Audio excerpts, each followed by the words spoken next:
Good afternoon, everyone.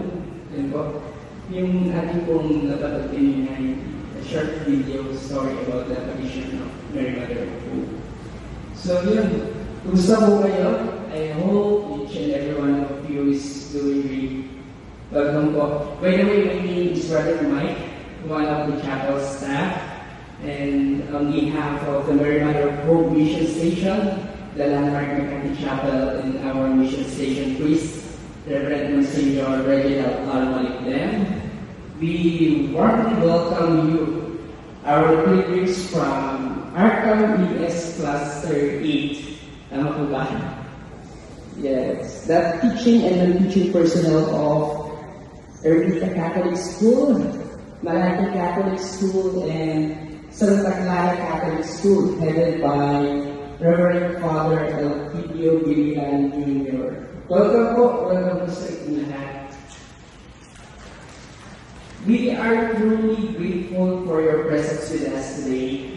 Last December 2024, our church was prayerfully designated by Cardinal Adin Cola, Archbishop of Manila, as one of the different churches in the Archdiocese of Manila. Our pilgrim church has been assigned to the sector of digital communicators. And you know what? It is the first and only Jubilee Church located inside a mall, making it a place of prayer and pilgrimage. Sa sobrang unique po, alam ko nahihirapan din po sa pagpunta sa Makati. Alam ko yung parking din po ay nahihirapan din po. Ganun po kami kayo. But then, maraming salamat po kay Sir Frank and sa team, sa coordinating team, sa pag-heads up sa amin ng mas maaga at sa paghandaan po namin kayo. Ganun din po sa inyong principal na si Sir Edward and Miss Marilu. Maraming salamat po sa inyo.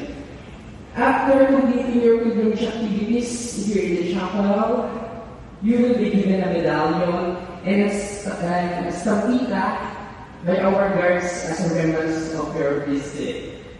So, aside po doon ay meron din po kami commemorative calendar. Yung stampita po at yung aming medallion ay libre. Libre po yan. Pero yung calendar po ay may banner. 100 po. So, napupunta po sa ating charity fund. Yung charity fund po natin ay hindi po natatanong ang ating pong chapel ay very masinop, pagbigay, matulungin. Ginagamit po namin ang mga charity fund po namin sa tutulong sa mga nangangailangan na sa salatan ng bagyo, mga simbahan na nasisira and everything. So, ayun po. Once again, welcome po at maraming salamat sa inyong pagpunta. May God bless